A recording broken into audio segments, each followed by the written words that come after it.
បងប្រុសជាងនេះសម្រាប់ខ្ញុំតើអ្នកកំពុងគិតអ្វីនេះជាអំណោយពី Gay Heng នៅឲ្យឆ្ងាយតើអ្នកអាចមានលទ្ធភាពទិញកៅអីស្បែកបានទេប្រសិនបើអ្នកធ្វើឲ្យវាខ្វក់ Lindsay នេះជាអំណោយរបស់អ្នក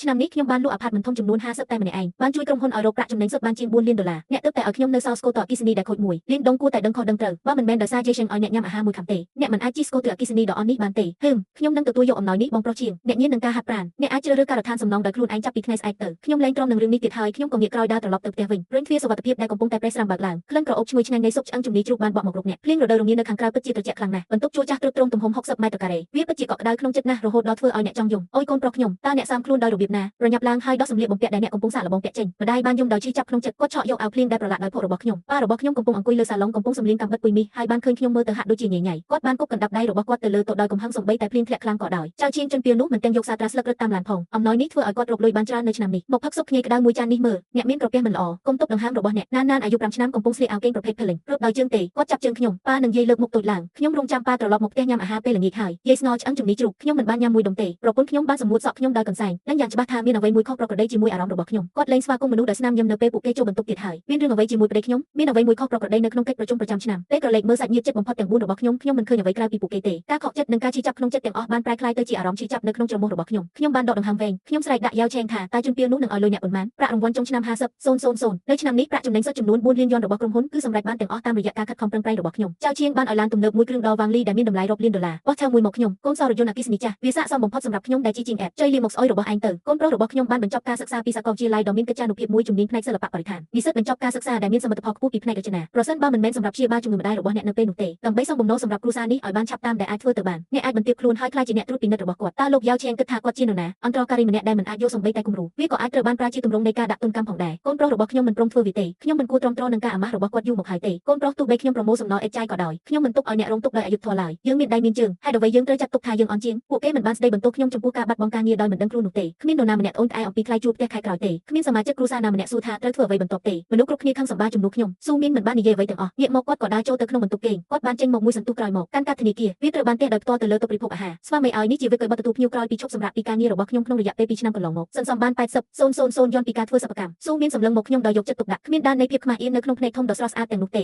ផ្ទុយទៅវិញភ្លើងកំពុងឆេះអ្នកដឹងពីការរចនាអ្នកក្រោមបង្កប់របស់អ្នកបានជួយអ្នកម្ដងទៀតហេតុអ្វីបានជាយើងគួរធ្វើការឲ្យខ្មោចប៉ារ៉ាស៊ីតទាំងនោះចូលយើងប្រើប្រាស់លុយនេះដើម្បីចាប់ផ្ដើមក្រុមហ៊ុនផ្ទាល់ខ្លួនរបស់យើងតើប្រពន្ធខ្ញុំនៅខ្វះប៉ុន្មានទៀតប៉ាខ្ញុំបែរមកវិញដោយមិនស្ទាក់ស្ទើរពីវ៉ាលីស្បែកដែលរហែកនៅក្រោមគ្រែខ្ញុំបានរកឃើញសៀវភៅធនាគារមួយដែលមានពណ៌លឿងវាបានធ្លាក់មកលើកាតធនាគារនេះជាមូលនិធិសោធននិវត្តន៍របស់យើងរបស់ម្ដាយអ្នកនិងប្រាក់សន្សំរបស់ខ្ញុំនៅតែមាន120,000តើវាគ្រប់គ្រាន់ទេក្នុងការទិញរថយន្តមីនីវ៉ាន់ដែលប្រើរួចតើវាគ្រប់គ្រាន់ដើម្បីបើកប្រាក់ឈ្នួលកម្មករសម្រាប់រយៈពេល2ខែដំបូងដែរឬទេមិនគ្រប់គ្រាន់ខ្ញុំនឹងលក់ផ្ទះចាស់របស់ខ្ញុំនៅស្រុកកំណើតរបស់ខ្ញុំនៅថ្ងៃស្អែកឪពុកម្ដាយប្រពន្ធឲ្យខ្ញុំបានមើលសៀវភៅធនាគារនៅលើតុសម្លឹងមើលទៅក្នុងភ្នែកដ៏ម៉ឺងម៉ាត់របស់ពួកគេកាតធនាគារភ្នែករបស់គាត់ក្រហមទាំងស្រុងណានរត់ជន់ពីលើកាន់ធនាគារជ្រូកមួយវាពិបាកក្នុងការលើកវានៅពីមុខខ្ញុំហើយខ្ញុំនៅតែត្រូវធ្វើវានិងធនាគារជ្រូករបស់ណែនប៉ាបានយកវាទៅបង្កើតក្រុមហ៊ុនធំមួយណានលែងចង់បានរកថ្មីទៀតហើយណានរកលុយបានច្រើនសម្រាប់ឪពុករបស់នាងនៅខាងក្រៅត្រជាក់ណាស់ភ្លៀងកំពុងធ្លាក់ខ្លាំងប៉ុន្តែបេះដូងខ្ញុំនៅពេលនេះវាមានអារម្មណ៍ដូចជាពួកគេត្រូវបានដាំឲ្យពុះក្នុងផ្ទះព្រេងជាងពុះចៅជាងអ្នកគិតថាអ្នកបានដណ្ដើមការងាររបស់ខ្ញុំហើយឬនៅខ្ញុំគ្មានជំរឿអ្វីក្រៅពីត្រឡប់ទៅអង្វរអ្នកដូចឆ្កែទេអ្នកគ្មានគំនិតទេលៀងដងគ្រួសារមួយដ៏អស្ចារ្យកំពុងឈរនៅពីក្រោយខ្ញុំបានអបកូនស្រីរបស់ខ្ញុំនៅក្នុងដៃរបស់ខ្ញុំបានកាន់ដៃរបស់ស៊ូមាននិងឪពុកម្ដាយខ្ញុំយ៉ាងណែនខំថ្មីខ្ញុំយ៉ាងណែនភ្នែករបស់គាត់ខ្លាចជាមុតស្រួចមិនគួរឲ្យជឿនៅពេលនោះឪពុកម្ដាយអូនសម្លាញ់ឲ្យអូនទុកចិត្តបងចោះយ៉ាងយូរបំផុត1ឆ្នាំខ្ញុំលៀនដងនឹងមិនអនុញ្ញាតឲ្យអ្នកនៅទីនេះទៀតទេនៅក្នុងបន្ទប់ជួលដែលលេចធ្លីនេះចៅជាងលេបទឹកមាត់ខ្ញុំបានឲ្យគាត់ប្រគល់ទាំងប្រាក់ដើមនិងការប្រាក់ខ្ញុំចង់ឲ្យគាត់ដឹងកុំមើលស្រាលជាងយ៉ាត់ព្រឹកព្រលឹមថ្ងៃបន្ទាប់ភ្លៀងបានឈប់ហើយខ្ញុំស្លៀកអាវក្រៅការពារកម្ដៅថ្ងៃពណ៌ស្លេកដែលខ្ញុំពាក់យប់មិញខ្ញុំបានរុញទ្វារក្រុមហ៊ុនតុបតែងឆេងបើកមានទីតាំងនៅកណ្ដាលទីក្រុងសេវេការិយាល័យដ៏ប្រណិតមួយដែលមានផ្ទៃក្រឡា500ម៉ែត្រការ៉េបន្ទាត់ស៊ីម៉ងនៃក្បឿងជាន់ថ្មម៉ាប់ខ្សែភ្លើងសម្រាប់ភ្លើងពីដាននីមួយទាំងអស់នេះបានកើតឡើងកាលពី4ឆ្នាំមុននៅពេលដែលខ្ញុំបានចាប់ផ្ដើមអាជីវកម្មរបស់ខ្ញុំជាមួយយ៉ាវឆេងជាលើកដំបូងគាត់ផ្ទាល់បានដឹកនាំកម្មករឲ្យឆ្លាក់វាបន្តិចម្ដងជញ្ជាំងត្រូវបានគ្របដណ្ដប់ដោយឈ្មោះក្រុមហ៊ុនសំណង់ក្រុងដ៏លេចធ្លោពានរង្វាន់រចនាផ្ដាល់ល្អបំផុតប្រចាំឆ្នាំឈ្មោះយ៉ាវឆេងត្រូវបានបោះពុម្ពលើវាប៉ុន្តែគំរូនិងញើសនៅពីក្រោយវាទាំងអស់តំណាងឲ្យភាពរហ័សរហួនរបស់ខ្ញុំបានដកដង្ហើមវែងមិនអើពើនឹងទឹកមុខភ្ញាក់ផ្អើលរបស់អ្នកទទួលភ្ញៀវគាត់ដើរត្រង់ទៅកន្លែងធ្វើការរបស់គាត់ខ្ញុំបានយកឧបករណ៍វាស់ចម្ងាយរបស់ខ្ញុំចេញពីថតកម្រិតឡាស៊ែហើយទូរស័ព្ទខ្ញុំប្រើលេខ5កុំព្យូទ័រយួរដៃចាស់មួយកាលពីប៉ុន្មានឆ្នាំមុនម្ដងមួយដាក់វាចូលក្នុងកាបូបស្ពាយហេនេះមិនមែនជាម្សិលមិញរបស់យើងទេតើជាលោក Lin Degonchen ដែលមានចរិតឆៅឆាវជាងគោទៅទៀតឬសំឡេងបែបចំអកមួយបានចេញមកពីក្រោយខ្នងខ្ញុំមិនបានងាកក្បាលតតែសោះចៅជាងកំពុងកាន់កាបូបដៃលោកដ៏ល្បីរបស់គាត់ខ្សែមីសធំមួយកំពុងជួជុំវិញរបស់គាត់បានចូលទៅដោយក្រអឺតក្រទុំតើតាមពីក្រោយគាត់មានពាក់ស្បែកជើងកែងខ្ពស់ដែលមានកម្ពស់ជាង10សង់ទីម៉ែត្រវ៉ាងលីដាជាងព្យួរសោរថយន្តប្រណិតនៅក្នុងដៃរបស់គាត់ខ្ញុំបានប្រាប់អ្នកដូច្នេះជនក្រីក្រប្រភេទនេះគ្មានឆ្អឹងក្នុងអ្វីទាំងអស់គាត់រត់លឿនជាងទន្សាយទៅទៀតយប់មិញព្រឹកនេះគាត់នៅតែប្រញាប់ត្រឡប់ទៅធ្វើការវិញតើអ្នកកំពុងសាមនឹងការជិះស្គូទ័រអគ្គិសនីចាស់នោះហើយឬនៅលោកយ៉ាវឈៀងបានទាញកៅអីប្រតិបត្តិឡើងលើអង្គុយចុះដោយជើងរបស់អ្នកឆ្លងកាត់ទឹកបារេងមួយដើមសម្លឹងមើលខ្ញុំតាមរយៈផ្សែងអាប់បងប្រុសលីនគឺជាមនុស្សដែល មានចិត្តអាណិតអាសូរយកមិញអ្នកស្រវឹងហើយធ្វើពុតជាឈួតខ្ញុំនឹងមិនប្រកាន់អ្នកទេប៉ុន្តែច្បាប់គឺជាច្បាប់អ្នកធ្វើឲ្យខ្ញុំខ្មាស់អៀននៅចំពោះមុខមនុស្សជាច្រើនខ្ញុំនៅក្នុងការិយាល័យនេះថ្ងៃនេះសូមទោសបងថ្លៃស្រីរបស់អ្នកនៅចំពោះមុខអ្នករាល់គ្នាខ្ញុំនឹងនិយាយវាម្ដងទៀតបងប្រុសឆេងខ្ញុំខុសហើយតួនាទីរបស់អ្នកជាអ្នកគ្រប់គ្រងគម្រោងខ្ញុំនៅតែអាចឲ្យអ្នកបន្តបានការសុំទោសនឹងគ្រប់គ្រាន់ហើយគ្មានអ្វីដែលហៅថាអាហារថ្ងៃត្រង់ឥតគិតថ្លៃនោះទេប្រាក់រង្វាន់លើការអនុវត្តរបស់ខ្ញុំសម្រាប់ខែនេះត្រូវបានកាត់ចេញទាំងស្រុងឲ្យគាត់ទៅខាងលិចទីក្រុងគម្រោងចាស់ទ្រុឌទ្រោមនោះដែលគ្មានចន្ទាយន្តទឹកឥតរយៈពេល1ខែរៀនពីបទពិសោធន៍នេះតើគាត់ពិតជាគិតថាក្រុមហ៊ុននឹងឈប់ដំណើរការដោយគ្មានគាត់មែនទេស្ដាប់គូស្នេហ៍ជ្រៀងរួមគ្នាទីបំផុតខ្ញុំបានដាក់វាចូលក្នុងកាបូបរបស់ខ្ញុំដោយខ្សែវាស់ចុងក្រោយរំវាឡើងតើអ្នករួចរាល់ហើយឬនៅខ្ញុំបែរក្រោយហើយគ្រវីកាបូបនោះពីលើស្មាបន្ទាប់មកគាត់បានយកកាត់ចេញពីហោប៉ៅរបស់គាត់លោកក៏តុបតែងឆេងឆេងវាឈ្មោលវាបានធ្លាក់មកលើទៅនៅពីមុខយ៉ាវឆេងចៅជាងតើអ្នកកំពុងដាក់រំលាយចូលក្នុងត្រចៀកមែនទេខ្ញុំបានបញ្ជាក់យ៉ាងច្បាស់កាលពីយប់មិញខ្ញុំមិនទៅបម្រើអ្នកទៀតទេមុខរបស់យ៉ាវឆេងប្រែជាខ្មៅភ្លាមម្រាមដៃដែលកាន់បារីស្រាប់តែឈប់លីនដងអ្នកពិតជានឹងធ្វើបែបនេះមែនតើអ្នកបានគិតវាចប់ហើយឬនៅប្រពន្ធរបស់អ្នកមិនមានការងារធ្វើទេមានក្មេងស្រីអាយុ5ឆ្នាំម្នាក់នៅផ្ទះដែលត្រូវចិញ្ចឹមផងដែរតើអ្នកអាចមានលទ្ធភាពជួលផ្ទះបាន3000យន់ក្នុងមួយខែទេពេលអ្នកចេញពីទ្វារខ្ញុំម្ដងតើអ្នកណានៅក្នុងឧស្សាហកម្មជួសជុលទីក្រុងហ៊ានជួលអ្នកមិនចាំបាច់បារម្ភពីរឿងនោះទេដោយវិធីនេះខ្ញុំសូមរំលឹកអ្នកខ្ញុំបានចាក់ចេញពីអគារវីឡាដែលមានគ្រឿងសង្ហារឹមពេញលេញនៅភាគខាងកើតនៃទីក្រុងអ្នកនឹងត្រូវរកវិធីតាមដានរឿងដោយខ្លួនឯងកុំបន្ទោសខ្ញុំដែលមិនបានប្រមានអ្នកម្ចាស់ផ្ទះទាំងនោះមានចរិតមិនល្អអ្នកគួរតែគូររូបគំនូមិនស្អាតទាំងនោះឡើងវិញហាហាលីនដុងអ្នកមិនគិតខ្លួនឯងខ្ពស់ពេកទេគំនូ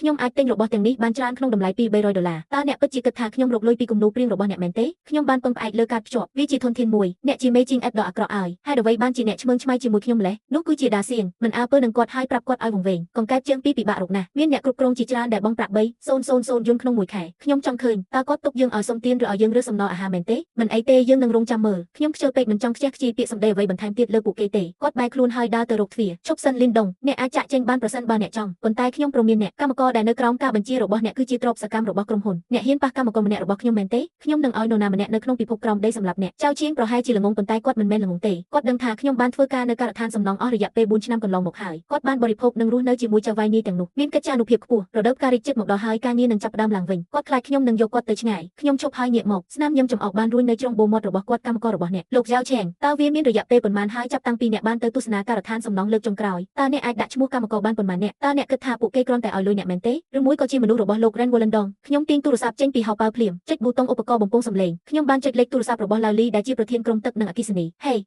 លោកលីនសំឡេងខ្លាំងរបស់លោកលីចាស់បានមកពីចុងខាងទៀតនៃទូរស័ព្ទសំឡេងរដុបនិងធំទូលាយសំឡេងរំខានផ្ទៃខាងក្រោយក៏រួមបញ្ចូលទាំងសំឡេងម៉ាស៊ីនឃុំផងដែរចៅជាងសើចចំអកអបដៃមើលទៅដូចជាគាត់កំពុងមើលកម្មវិធីល្អមួយតាមគំនិតរបស់គាត់កម្មករគិតតែពីលុយទាំងអស់ចៅជាងគឺជាថៅកែដែលបើកប្រាក់ខែតើអ្នកណានឹងស្ដាប់លោកលីចាស់ដែលជាអ្នកត្រួតពិនិត្យដែលទើបតែលាលែងពីតំណែងកំពុងធ្វើការបាទបងប្អូនប្រុសលីនកំពុងជីកលេនដ្ឋាននៅរោងចក្រនេះនៅភាគខាងត្បូងនៃទីក្រុងមានអ្វីខុសមានគំនូថ្មីដើម្បីបញ្យល់ប៉ុន្តែគ្មានគំនូថ្មីទេឡាលីខ្ញុំបានលាលែងពីតំណែងពីជញ្ជាំងចុងខាងទៀតនៃទូរស័ព្ទបានស្ងាត់ឈឹងភ្លាមសូម្បីតែសំឡេងខុងអគ្គិសនីក៏ឈប់រយៈពេល3វិនាទីពេញសំឡេងរបស់លីចាស់ស្រាប់តែបន្លឺឡើងលីនកុងអ្នកលាលែងពីតំណែងហើយឬនៅ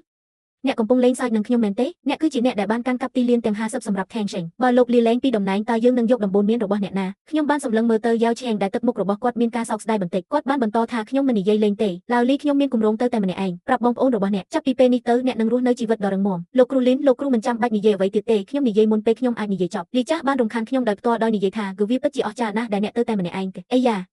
យើងបានធ្វើការលើជញ្ជាំងអស់រយៈពេលជាយូរមកហើយយើងពិតជាខកចិត្តណាស់ចៅប្រុសរបស់យ៉ាវឆេងពួកគេមិនចែកស្រោមសម្បត្តិក្រហមក្នុងឱកាសបុណ្យចូលឆ្នាំចិនទេការទូទាត់ចុងក្រោយពីខែតុលាឆ្នាំមុននៅតែមិនទាន់សម្រេចនៅឡើយរាល់ពេលមានរឿងអ្វីកើតឡើងវាទាំងអស់ត្រូវបានរុញច្រានមកលើពួកយើងជាកម្មករប្រសិនបើវាមិនមែនសម្រាប់ដោយឃើញថាអ្នកស្មោះត្រង់នឹងបងប្អូនរបស់អ្នកបណ្ណាវិស្វករលីងគាត់បានទិញស៊ុបសណ្ដែកបៃតងពីហោប៉ៅរបស់គាត់ផ្ទាល់មកឲ្យយើងនៅថ្ងៃក្តៅមួយទិញទឹកចំហាយខ្ញីយើងបែកគ្នាយូរហើយមែនទេហាហាហាពាក្យទាំងនេះត្រូវបាននិយាយតាមរយៈឧបករណ៍បំពងសំឡេងនោះបានបន្លឺឡើងយ៉ាងច្បាស់ពេញការិយាល័យដ៏ប្រណីតមុខរបស់យ៉ាវឆេងប្រែជាពណ៌ថ្លាមធំភ្លាមនោះគាត់ក៏ប្រញាប់ប្រញាល់ទៅហើយស្រែកដាក់លីជាងគូតាមទូរស័ព្ទតើអ្នកកំពុងនិយាយអ្វីតើខ្ញុំធ្លាប់ខ្វះលុយអ្នកទេជឿមិនជឿខ្ញុំនឹងមិនរកលុយបានមួយកាក់មួយសេនទេពួកគេមិនព្រមបង់ប្រាក់ឲ្យអ្នកផងលីចាស់នៅចុងខាងទៀតនៃទូរស័ព្ទមានការភ្ញាក់ផ្អើលមួយសន្ទុះបន្ទាប់មកសំឡេងក្រហមកាន់តែខ្លាំងឡើងពីយ៉ាវឆេងតើអ្នកកំពុងធ្វើពុតជាអ្វីខ្ពស់ស្រឡះនិងមានអំណាចអ្នកបានលួចសម្ភារៈរបស់យើងហើយទោសប្រហារជីវិតមិនទាបគ្រប់គ្រាន់ទេឡើយជឿប្រាប់អ្នកចូលចាត់ទុកលុយនោះជាលុយសម្រាប់ទិញឈូសឲ្យអ្នកសម្ដីរបស់លីនកុងក្រុមវារីអគ្គិសនីរបស់យើងមានបងប្អូនចំនួន15នាក់វេចខ្ចប់ឧបករណ៍របស់អ្នកហើយចាក់ចេញឥឡូវនេះទោះបីអ្នកទៅទីណាក៏ដោយយើងនឹងទៅភ្នែកខ្ញុំឡើងក្តៅបន្តិចហើយបងប្រុសល្អរបស់ខ្ញុំទាំងនេះគឺជាបងប្អូនប្រុសដែលខ្ញុំរកបានដោយភាពស្មោះត្រង់របស់ខ្ញុំក្នុងរយៈពេល4ឆ្នាំកន្លងមកនេះលីនកុងចាំសិនខ្ញុំនឹងឲ្យវាទៅបរោះថតនៅក្នុងក្រុមរៀបអត់ឥឡូវនេះលោកលាវចាស់មកពីក្រុមជាងឈើក៏បានទូរស័ព្ទមកដែរបើពួកគេដឹងថាអ្នកនៅម្នាក់ឯងវាពិតជាអាចរត់លឿនជាងទន្សាយទៅទៀតមនុស្សគ្រប់គ្នាធុញទ្រាន់នឹងចៅវាយដ៏ខូខើនេះណាស់ការហៅទូរស័ព្ទបានបញ្ចប់ការិយាល័យទាំងមូលស្ងាត់ឈឹងដូចស្លាប់បុគ្គលិកមួយចំនួនដែលកំពុងលួចមើលបានអន់ក្បាលយ៉ាងលឿនខ្ញុំមិនហ៊ានដកដង្ហើមទេចៅជាងចង្អុលមកខ្ញុំម្រាមដៃរបស់ខ្ញុំញ័រមុខនោះត្រូវបានបំផ្លាញដោយស្រានឹងស្ត្រីវាស្ដូចក្រដាស់នៅពេលនោះប៉ាងលីក៏ភ័យស្លន់ស្លោដែរនោះជាចំណុចស្នូលបំផុតរបស់ក្រុមហ៊ុនសិប្បករដ៏មានជំនាញបំផុតបានចាក់ចេញអស់ហើយវីឡា ការរាប់សិបខ្នងនៅភាគខាងកើតនៃទីក្រុងកំពុងរងចាំការប្រកួតជូនវាត្រូវតែជាម៉ាស៊ីនកិនកុំប៉ះខ្ញុំអីនោះជាការប្រកួតប្រជែងខុសច្បាប់ខ្ញុំនឹងប្តឹងអ្នកធ្វើអ្វីដែលអ្នកចង់បានខ្ញុំបានគ្រវីធូលីដីដែលមិនមែនជាធូលីដីចេញពីស្មារបស់ខ្ញុំគាត់បានដើរចេញពីទ្វារនៃ Changsheng Decoration ចូលនៅក្រោមព្រះអាទិត្យដ៏ក្តៅគប់ខ្ញុំមានអារម្មណ៍រំភើបរីករាយដែលមិនធ្លាប់មានពីមុនមក4ឆ្នាំនៃការជាប់គាំងទីបំផុតខ្ញុំបានវា